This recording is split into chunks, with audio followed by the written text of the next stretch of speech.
Blast me to Calmer's skull. It's time for the Mad Merlins Warhammer 40,000 Imperium Journey. Issue 67, Part 1. Full coverage. Hello everyone, and welcome back to the Mad Merlins Warhammer 40,000 Imperium Journey. So we are moving on with the latest delivery, which is delivery 18, I believe. So this is issue 67, our first issue, and it's our paint issue. So the paints we get are White Scar and Tesseract Glow. White Scar we use quite a bit on the models in our collection, but it's not the paint that everyone would have in their collection. But it's very handy either way. And Tesseract Glow is great. I don't think there'll be much left of this pot by the time you finish doing all your Necrons. But really good paint. I've been using this now for, well, since it came out about 3 years ago, and I've been using it on various other things other than the Necrons. I've been using it on anything with magical glow. It works quite well on Skaven stuff as well. And I'm using it on my Blood Angels at the moment for plasma and eye lenses, which is pretty cool. So I've got some models lined up, so I can show you what this looks like finished and applied to the models. So at first, let's have a look through our magazine. So of course, before we get into the magazine, don't forget to give the video a like, subscribe to the channel if you haven't already, and drop a comment down below. I haven't got a question lined up for this video, but just leave me a little comment anyway. It's nice to have a chat with everybody else. And yeah, I've been expanding my circles. We've had a few new subscribers since my last Merlin Mumbles. And I've also had quite some good feedback in the comment sections. So keep it coming, guys. It helps me in the long run. It really does. Right. Let's have a look then inside issue 67. So before we get into the issue, like I said at the start of the video, this is going to be full coverage of the magazine. I will be doing the battle report separate because it is a pretty big battle report, so I'll be doing that as its own video. So we'll do the armies I'll be using and, of course, the battle report in part 2. But I do have to try and get it done as quickly as possible, as I want to try and get at least 2 issues done this week, ready for the big Calgar issue next week. And then we also have, of course, our next delivery, which should be due in the next 3 to 4 weeks. So I haven't checked my account as of this morning, but it should have updated, I thought, by now. But here we go then with issue 67. And it's fallen to pieces already, so it is what it is. So in this issue we learn about the Silver Templars, Space Marine Vehicles Part 2, and we also learn all about Commander Dante and Mephiston of the Blood Angels. We have highlights and finishing touches to some of our models. For our paint guide, we're using our new colours, and for our Holy Orders, for our gaming, we have the Holy Orders for Adeptus Mechanicus, and we also have our new mission, the Auspex Array. So, first bit of new lore is all about the Silver Templars, the Swords of Navaris. Established in the wake of the Indomitus Crusade, the Silver Templars are one of the galaxy's youngest Space Marine chapters.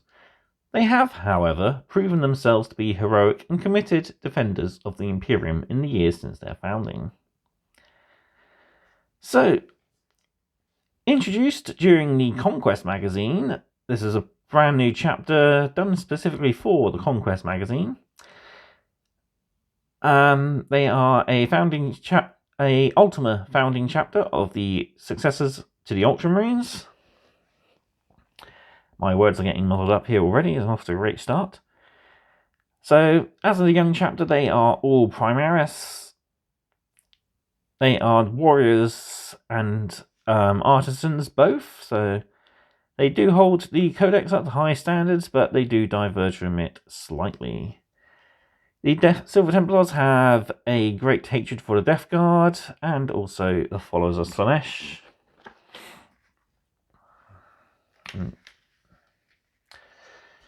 So they practice the bond martial. So this is weapons and vehicles are honoured above near enough all else.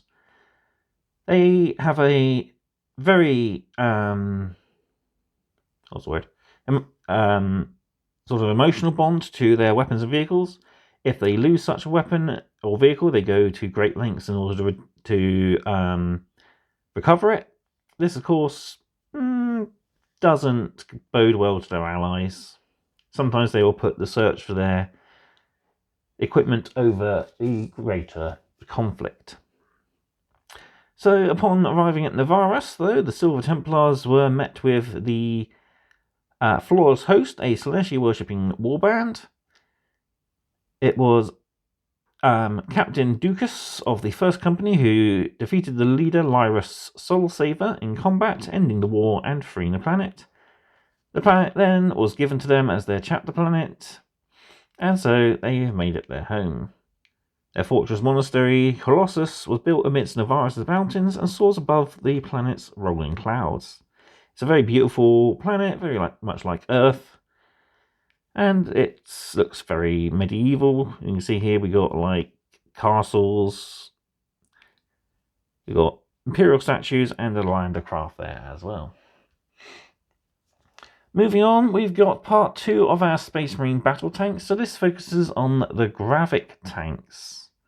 So this is the most recent Space Marine vehicles to be added to the armory.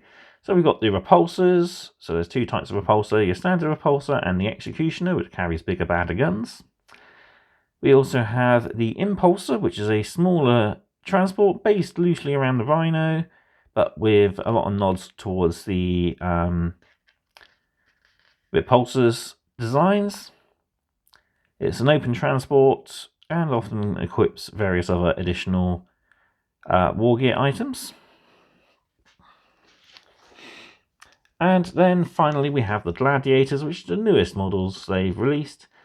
Using the impulsor basis, they've given up the transport capacity and closed it off and given it a turret weapon. So we've got the Gladiator variant, the Lancer variant, Gladiator Valiant, Gladiator Lancer, and Gladiator Reaper. Each one has different roles on the battlefield, from anti-tank to anti-infantry.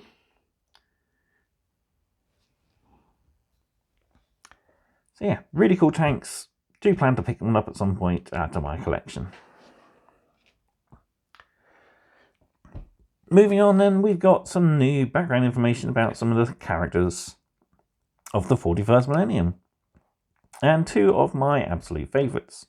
So we have Commander Dante, Lord of the Host. To describe Dante as a mere legend would be an insult. He is the oldest living Space Marine, that is not a dreadnought, the chapter master of the Blood Angels, and the regent of Imperium Nihilus. So Dante is, I believe, nearly 1,000 years old, and still living and fighting fit, or as fit as he can be for a Space Marine. He leads his chapter of the Blood Angels, and since the Cicatrix Maledictum tore the galaxy in half, he's been appointed by Rabute Gilliman as regent of the Imperium Nihilus. It was, of course, during the Siege of Baal, where the High Fleet Leviathan Tyranids descended upon Baal and almost ripped the planet to pieces. It was a combination of all the Blood Angels' successors that managed to defeat the Swarm. But as soon as the Great Rift opened up, the battle was torn into a freeway versus the Blood Angels, the Tyranids, and Demons of Khorne. So Dante wears the Death Mask of Sanguinius. So this is the sacred mask of the Blood Angels, said to be replicating the face of Primarch Sanguinius as he died on the Vengeful Spirit. Next we have Mephiston, who is the Lord of Death, the Chief Librarian of the Blood Angels. Mephiston is a figure of awe in the chapter, for he is the only son of Sanguinius to ever wholly cast out the Black Rage. So he was once a librarian by the name of Calistarius. During the Second War of Armageddon, he fell to the Black Rage, but got trapped in fallen masonry. He was trapped for days and tormented by visions teetering between life and death, sanity and madness. Yet throughout this, he did not succumb to the Black Rage and die as many other Blood Angels have. He instead persevered and was able to pretty much drive the flaw from his body. He has since crossed the Rubicon Primaris, which he nearly died again, but he is still trying to help the chapter find a cure for the Black Rage, which afflicts the Blood Angels with slightly more aggression than they normally have, and visions of their Primarch, long lost dead Primarch, and his death. Whew. Right then, moving on to our paint guides. So we're going to be using Tesseract Glow, and we're going to be picking out a lot of Necron energy cables, eyes, weaponry glows, orbs, crystals, and even the cubes there on our Chronomancer. So once we've done that, for a lot of our Necron weapons, we're going to be giving a nice glazing effect to it to show the different powers of the energy flowing through the blade. It's an okay one. I would personally replace the yellow with another layer of Tesseract Glow to darken the green a bit. Or perhaps bring in Moot Green or even Warpstone Glow. The yellow is just too much of a stark contrast between the black and the green. But it's all the magazine gives us to work with. But really, all in all, it is a brilliant technique and you could easily leave it at stage 4. But marking out our area where we're going to start our glazing to, then we're going to map it out with Nuln Oil before progressively expanding and doing another layer of Nuln Oil. And then we'll use Thin Down Abaddon Black to strengthen the dark at the very furthest reaches of the colour. Then we're doing the same with Uriel Yellow, which, like I said, it is a bit of a bright contrast. A lighter green would be better, or perhaps a paler yellow. But it works, just works pretty well. Then we're highlighting it all with a layer of White Scar. We're then also using White Scar to highlight all the areas we've just applied the glow paint to, and also any white areas. And there we have a beautiful gallery of all our finished Necron models so far. So it shows at least one of every model that we've got in our collection, which is pretty cool. So we've got Warrior with each of the different weapons. We've got an Immortal, a Death Mark, one Crypto Fool, all our different Technomancers, our Cryptex, our different Overlords, Scorvet Destroyer, the Triax Stalker, and all our other big canonic constructs. But it's not just the Necrons that are getting some paint additions to it. The Ultramarines are getting Tesseract Glow and White Scar on the bike screens there. And then we're highlighting all of the other white details on our models. So our helms for the Blade Guard Lieutenant there, the chapter symbols on our Assault Intercessors, and the inside cloak there on our Captain. For Adeptus Mechanicus models, we've got our vials and tubes on our Tech Priest to highlight with Tesseract Glow and White Scar. And then any of our cogs we are picking out with a layer of White Scar. And finally then we have our Battle Sisters. So this is a final highlight to all our white areas, which we have previously painted with either grey or just white with a non-oil wash. So we're picking out edges of the helmet, strands of the hair, the beads, all the shoulder symbols, and the reliquary dolls there as well. And I did promise some finished models, so here we have my Tech Priest Dominus, painted up just as the magazine is.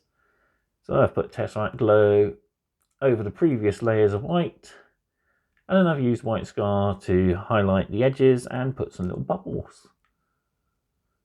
So yeah, he looks really cool now. He's near enough finished. I think there's only a few more colours we're going to add to this guy at a later stage in some advanced paint guides. But really he is pretty much finished. Looking really good there.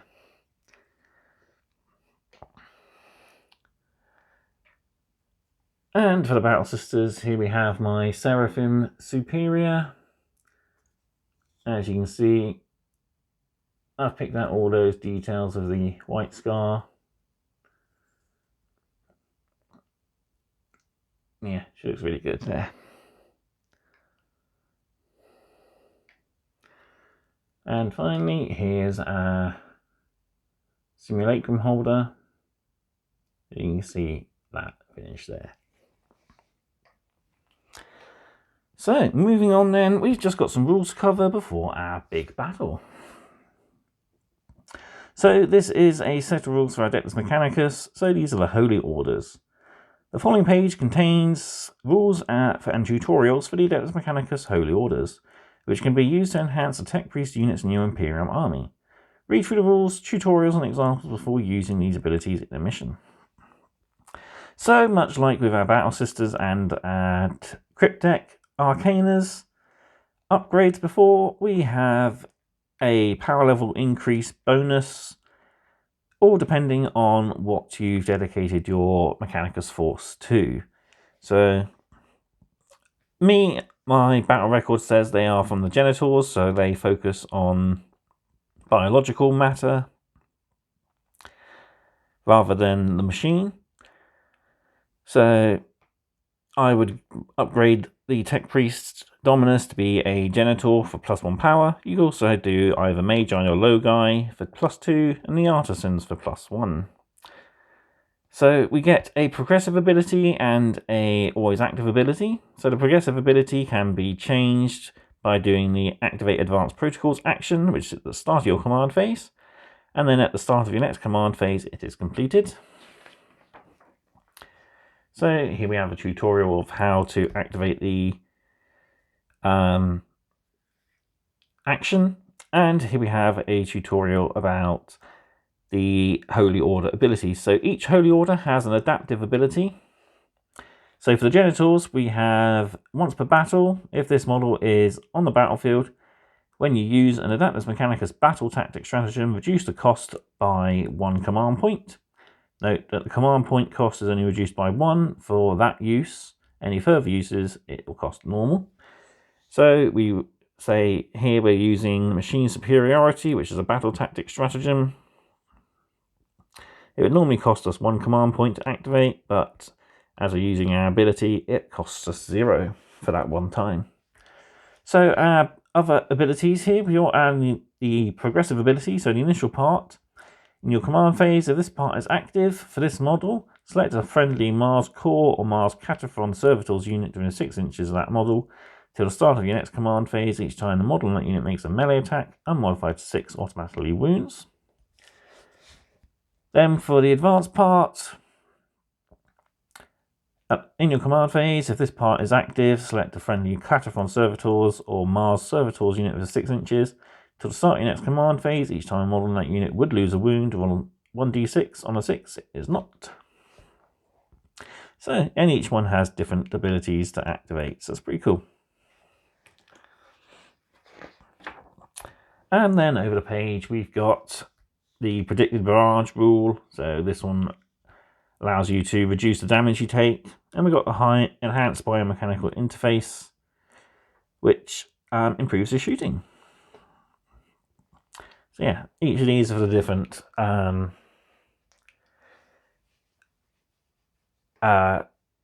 order that you can take. So yeah, pretty cool, nice little flavour way to add to our Adeptus Mechanicus. Not sure if I will use mine at all. It's not the best because I don't usually get into combat with a lot of my Mechanicum stuff. I mean, the advanced one's pretty good, the ability to ignore wounds on a 6. So I think I'd probably go straight into the advanced bit and go for the hyper-cybernetic physiology. Yeah. So we've got the battle tactic stratagems we can use. So reduce it to 0 command points once per game, which would be pretty cool. Cool. Right then.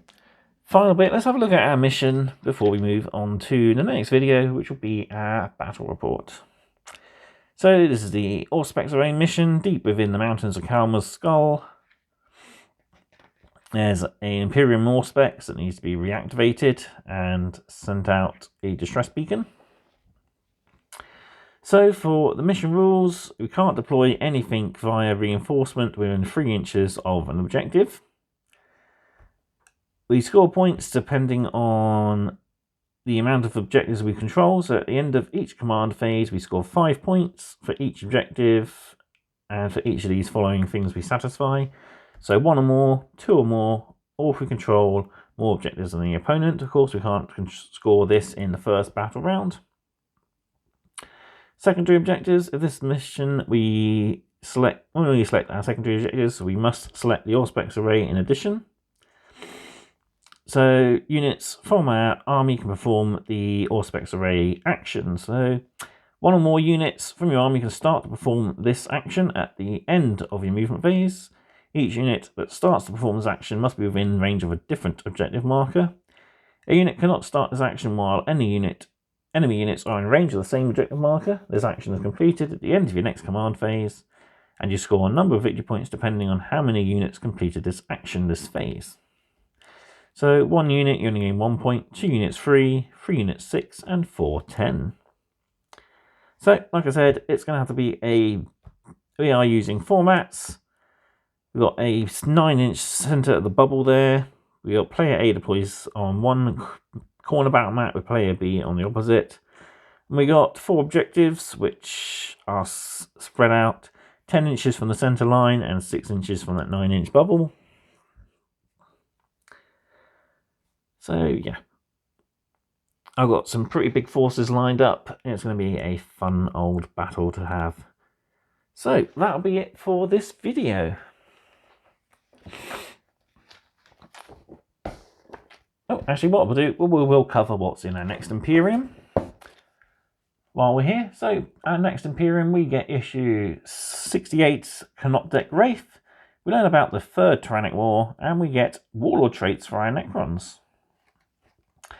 And then in issue 69 and 70, we get parts 1 and 2 of Marnea's Calgar and the Victrix Honor Guard. So we learn all about the Chapter Master of the Ultramarines, we build and paint our brand new models, and we have a fold out which we learn about the rise and return of Rabute Gilliman. So yeah, really looking forward to doing this. The paint guide's awesome in the magazine, but I will probably do it my way as I've got a slightly different method to how the magazine does it. And it's nice we got our 3rd and final Wraith. Can't wait to use that and have all 3 of them in a battle. So I believe we've got another big battle in issue 68. 69 is a smaller battle. And then 70 is a big battle because we'll be able to finally field Calgar. So there we have it. All what's left for me to do is say thank you all for watching. Again, if you think I deserve it, please give this video a like. And also, don't forget to subscribe if you don't already do so. And of course, leave a comment down below because I love hearing back from all of you guys and having a friendly chat. So, it goes a great way to help the channel, of course, as well. So, thank you again for watching, and I will see you next time for more mad content. Goodbye.